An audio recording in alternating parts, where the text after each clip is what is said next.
Your mind is more than a processor of thoughts. It is a generator of reality.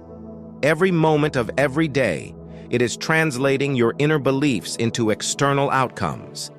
Every experience you attract, every decision you make, and every pattern you repeat can often be traced back to a thought you've accepted as truth. And yet most people never consciously engage with the mind's power. It runs on habit, looping through outdated programming and unconscious beliefs. It plays a soundtrack that was recorded years ago by society, by family, by trauma, by scarcity, and unless we intervene, that track keeps playing. The mind doesn't differentiate between a familiar pattern and a supportive one. It just seeks efficiency and safety. That's why so many people live in a constant state of reactivity. They're not living in the now, they're living in the memory of past experiences. They're reliving past fears, projecting old wounds onto current relationships, and repeating behaviors that feel familiar even if they're painful. The mind, left unchecked, prefers the pain it knows to the freedom it fears. And so we live in the scarcity trap. This scarcity trap isn't just mental, it's deeply biological. It's ancient. Our ancestors survived by constantly anticipating threats. Their minds were trained to scan for danger, to hoard resources, to expect loss. Survival depended on hyper-awareness of what could go wrong. Fast forward thousands of years, and that same instinct lives inside you. But today, you're not running from lions. You're dodging unpaid bills. You're afraid of rejection in a meeting. You're comparing your life to someone else's on a glowing screen in your hand. The predators changed, but the fear pattern stayed. We wake up worrying about our to-do lists before we've even opened our eyes. We scroll through social media and feel like we're behind in life before we've gotten out of bed. We measure our self-worth against someone else's photoshopped vacation or their announcement of a raise, an engagement, a six-figure launch. We internalize the belief that we are somehow not enough, not doing enough, not making enough, not moving fast enough. And the more we focus on what's lacking, the more lacking we feel. This isn't your fault, it's your wiring. But wiring can be rewired, beliefs can be reprogrammed, and your mindset can be transformed if you choose to become conscious of it. The good news is, science backs this up. Your thoughts are not just fleeting puffs of energy, they are biochemical events that change the state of your body. When you think thoughts rooted in fear, anxiety, or scarcity, you activate the stress response. Your adrenal glands release cortisol and adrenaline. These chemicals are helpful if you need to outrun danger, but if you're sitting in traffic or sending an email, they wreak havoc. They shrink your creative thinking, suppress your immune system, and trap you in a loop of tension. On the flip side, when you think thoughts of gratitude, trust, or hope, you activate the release of dopamine, serotonin, and oxytocin. These are your feel-good, connect to possibility chemicals. They widen your perspective. They help you regulate your emotions. They make it easier to see solutions, connect with people, and act boldly. That's why people who cultivate an abundance mindset don't just feel better, they often do better. Their brains are chemically tuned to support thriving instead of surviving. An abundance mindset doesn't mean you ignore challenges. It means you stop allowing fear to narrate your life story. You start seeing possibilities where you once saw limits. You begin to believe that you are worthy of good things, not because you've earned them through suffering, but because abundance is your natural state. It always was. You simply forgot. This isn't a hypothetical idea. It's being proven every day. There are people walking this earth right now who were drowning in debt, who felt like failures, who didn't know how they'd make it through the month, and then something shifted. Not their bank account, not their job, not their circumstances. Their thinking shifted, their frequency shifted. They began speaking differently, choosing differently, acting differently. And then, as if by magic, but really, by alignment, opportunities came. Money came. Solutions came, because they were finally available to receive. This is the power of mindset. It is the most foundational wealth you'll ever have. There comes a moment in your journey where you realize that thinking differently isn't enough. You must start being differently. Thought is the first step, but embodiment is where transformation lives.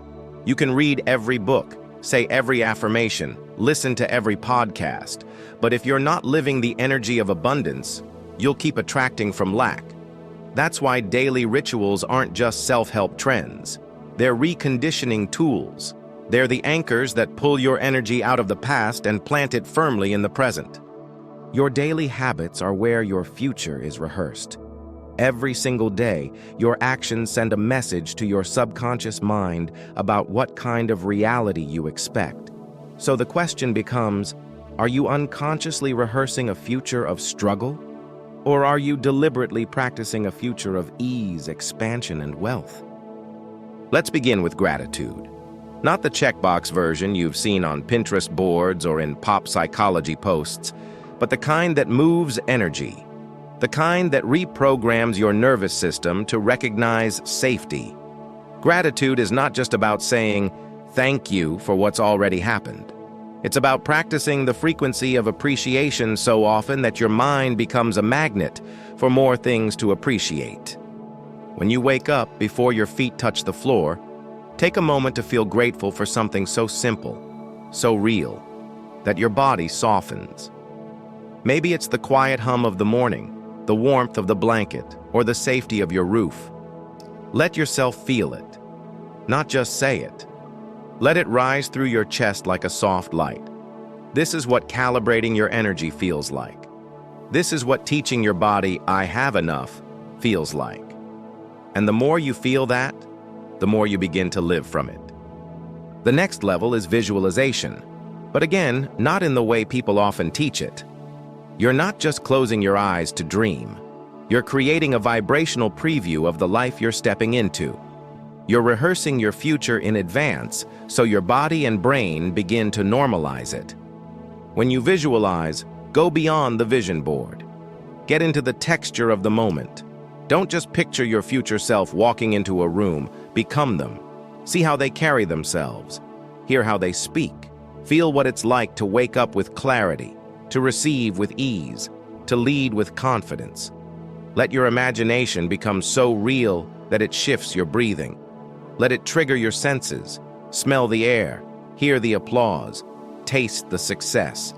The more specific you are, the more real it becomes. And the more real it becomes, the faster it takes form. Then there's the language you use, both in conversation and in thought. Words are frequencies. They cast spells. They form the architecture of your reality. When you say, I can't afford that, your body contracts. Your subconscious hears, we are not safe. But when you say, I'm choosing to allocate my money elsewhere right now, your energy stays open. You've just told your body, I'm in control. I decide. That difference may seem small, but it's everything. Start listening to the way you speak about money, success, time, and yourself. Are your words rooted in ownership or victimhood? Do you speak as someone who's creating a life, or as someone trying to survive one? Every time you catch a limiting phrase and reframe it, you are quite literally rewiring your identity. You are teaching your inner world to trust a new script. Let's not forget the power of movement. Your body holds memories, emotions, and beliefs. Some of those beliefs were inherited before you could speak. They live in your posture, your breath, your nervous system. That's why shifting your mindset without shifting your body can feel incomplete. Sometimes your body has to move before your mind can catch up. Go for a walk, not to burn calories, but to activate abundance. As your feet hit the ground, speak your affirmations. With each step, say things like, I am attracting aligned opportunities, or I walk in faith and power, or money flows to me through doors I can't yet see. Let your words echo in rhythm with your stride. Let your breath become a chant. Let your movement become a ritual.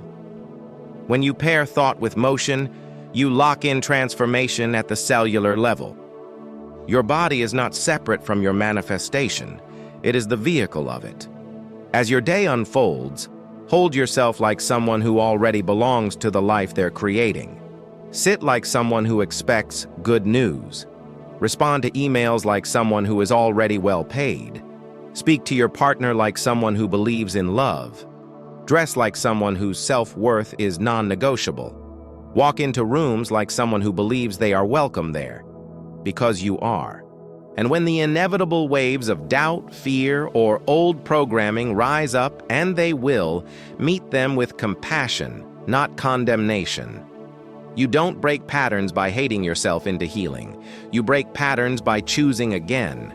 You reframe the thought. You breathe into the discomfort. You come back to your intention. And you keep going. You will not always feel aligned, but you can always return to alignment. You will not always feel abundant, but you can always practice the energy of abundance, even if your mind is filled with doubt. This isn't about being perfect. It's about being present, over and over and over again. At some point on this path, you will realize that abundance is no longer something you're chasing. It's something you're becoming. It's not an external goal with a finish line. It's an internal condition, a new home frequency you tune into each day, each choice, each breath. The journey is no longer about arriving, it's about returning. Returning to yourself.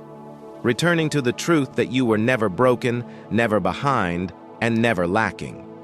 You simply forgot the fullness that has always lived within you. And the truth is, life will still life. Bills will come. People will trigger you. Plans won't unfold exactly as you envisioned. You'll have days where doubt wraps around you like fog. Days where fear tries to tighten its grip on your voice, your dreams, your direction. But abundance isn't about avoiding those days. It's about learning to meet them differently. To see challenges not as signs that you're failing, but as invitations to grow even more fully into your power. That's where your environment becomes sacred. The people you surround yourself with, the spaces you live in, the content you consume, these are not neutral. They are all tuning forks for your nervous system. They either support your elevation or slowly pull you back into old patterns. Look around you. Is your home a place that reflects your vision or your history? You don't need luxury to create beauty. You need intention. Maybe it's a vision board in your office, a journal on your nightstand, a crystal on your desk, or a sticky note with the words, "You are already enough," taped to your bathroom mirror. Maybe it's the choice to play music that lifts you, to burn incense in the afternoon, to keep your inbox clear so your mind can breathe. The energy of your space matters because it reflects your level of self-respect. It says, "This version of me matters. This moment matters. This vision is real." Now look at your circle, the people in your life. Do they remind you of who you're becoming or who you used to be? Do they pull you back into stories of struggle, or do they challenge you to step forward into new levels of trust, creativity, and courage? Community is powerful. It mirrors back your worth. Choose people who expand you, not those who ask you to shrink to be palatable. And don't just wait for empowering conversations. Create them. Be the friend who says, "Tell me about your big idea." Be the partner who celebrates small wins like they're gold medals. Be the leader in your circle who normalizes wealth, softness, boundaries, joy, and transformation. Be the evidence that it's possible. Abundance doesn't grow in isolation. It multiplies in connection. But even the most aligned mindset and supportive environment won't create magic unless you're willing to move. Abundance is a dance. You lead, then life responds. You speak, then the echo finds you. You take the first step, not because you're guaranteed success, but because staying still would dishonor your vision. Aligned action means saying yes to what stretches you, what scares you a little, what excites your soul. It's investing in the course before you feel ready. It's launching the offer when imposter syndrome whispers. It's applying for the job, raising your prices, recording the podcast, sharing your truth, leaving the thing that's expired, even if no one claps when you do.